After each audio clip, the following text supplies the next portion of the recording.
Продолжаем обзор выступлений, прозвучавших на заседании Совета ТПП РФ по промышленному развитию на тему «Кадры для промышленности. Подготовка к новой индустриализации». Директор по научно-техническому развитию ЦНИИ «Электроника» Арсений Брыкин рассказал о нарастании дефицита профессиональных кадров. По оценкам СЕМИ в текущем периоде дефицит оценивается в 20%. Он также отметил некоторые особенности работников нового поколения. Отсутствие смартфона вызывает у них панику. Они не могут думать своей головой. Постоянное пребывание в онлайне и огромные потоки поступающей информации изменило их сознание. Молодые люди до 30 лет не могут держать задачу в голове более 3 часов. При этом амбиции их очень высоки. Теперь не их выбирают, а они выбирают. Работодатели должны учитывать особенности нашего времени и быть более активными в содержательном наполнении образовательных программ в колледжах и институтах. Нужен постоянный диалог между работодателем, школой, колледжем, вузом в виде экскурсий, стажировок, практик, считает эксперт. А теперь смотрим выступление Арсения Брыкина.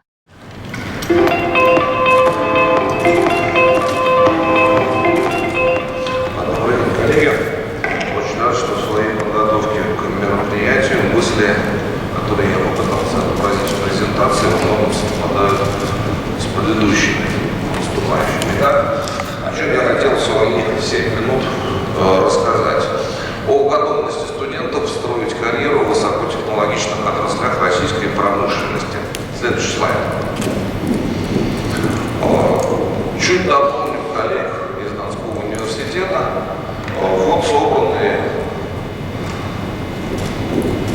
заявки и чаяния работодателей, точнее их HR-представителей, в большинстве своем большие машиностроительные и около машиностроительные структуры.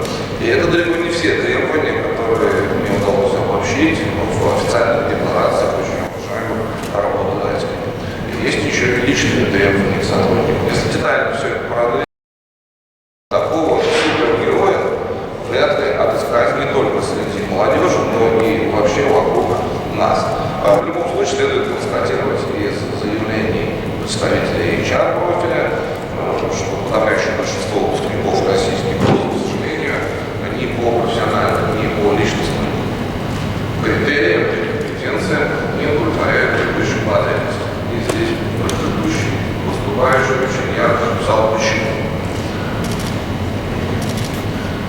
Теперь кто такие те самые удовлетворяющие различным компетенциям молодые люди?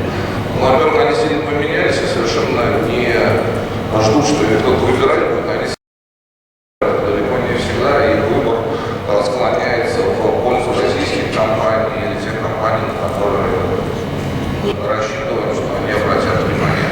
Второе, они совершенно по-другому хотят жить, в том числе в дистанционных форматах, и не тратить жизнь для подвига, а жить так, как хочется, получать много денег, причем сразу. А теперь о чем хотел бы сказать с точки зрения большой нарастающей проблемы. Это та жизнь, тот мир, в котором они выросли. Они не видели мира без компьютеров. Они были 90% времени свободного проводят именно в смартфонах и в интернет-пространстве.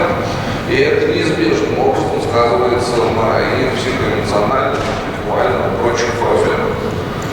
Здесь много веселого на слайде написано, не буду все зачитывать. Во-первых, у многих из них возникает чувство паники только от того, что у них нет доступа к телефону, и на оборонных предприятиях, там, где приходится телефон сдавать в специализированную ячейку, это чувство паники сильно сказывается на трудоспособности и вообще, в принципе, на эффективности их работы. Обратите внимание, по исследованиям, которые несколько лет назад опубликовали французы, исследования и результаты подтверждаются и в нашей стране, работники до 30 лет не могут держать задачу в голове более 2-3 часов. Вы традиционно проводите оперативку, вы ставите задачу и наивно полагаете, что они неделю ее будут выполнять, поступательно продвигаясь к цели. А уже к обеду, отвлекшись на длинную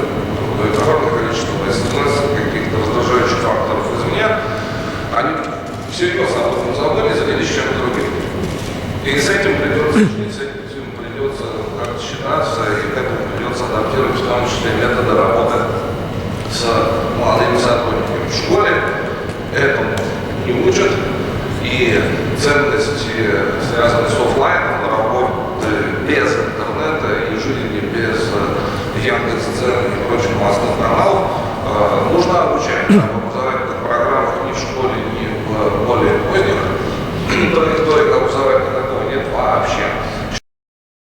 Беспомощности.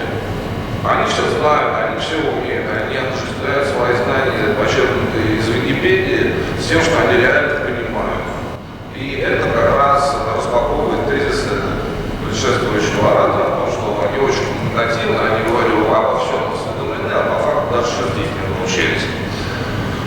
Собственно, еще одно попадание с предыдущей дискуссии – это нацеленность российской системы образования на воспроизводство потребителей, а не творцов. На самом деле это совершенно неправильно. Если мы претендуем на развитие высокотехнологичных, конкурентоспособных сегментов промышленности, в том числе, нам нужны именно творцы, а для этого надо их готовить и психологически, и интеллектуально. Что касается мира высоких технологий, то в микроэлектронике 20% дефицит наблюдается во всех 5 ведущих странах мира.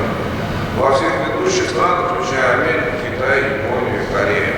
Вдумайтесь, Китай вваливает 1,4 триллиона долларов на период до 30 лет на развитие этого сегмента промышленности, и серьезная доля денег пойдет на образование или ханьских людей, которые имеют те самые профили компетенции, о которых мы говорили. Корея делает аналогичные инвестиции 900 миллиардов долларов.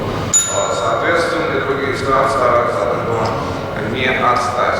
У нас просто-напросто перекупают специалистов и будут продолжать это делать. К этому надо готовиться, и это надо осознавать. Их просто будут перекупать, уже это происходит с серьезными повышениями, завышениями заработной платы.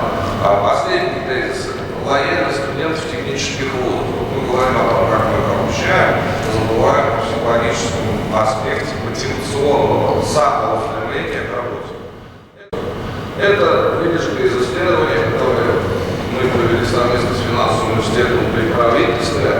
И вот посмотрите, какие мысли там выдают. Они на 11 слайд.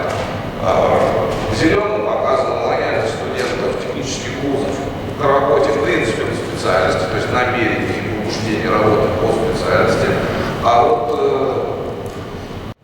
другим цветом показана готовность и желание работать в российских высокотехнологичных компаниях.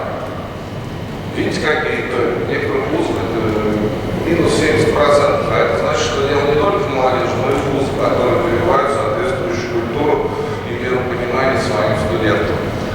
Выводы, что предлагаем. Нужна освещение по оснащению лабораторий учебных классов в системе образования российскими программно-аппаратными комплексами.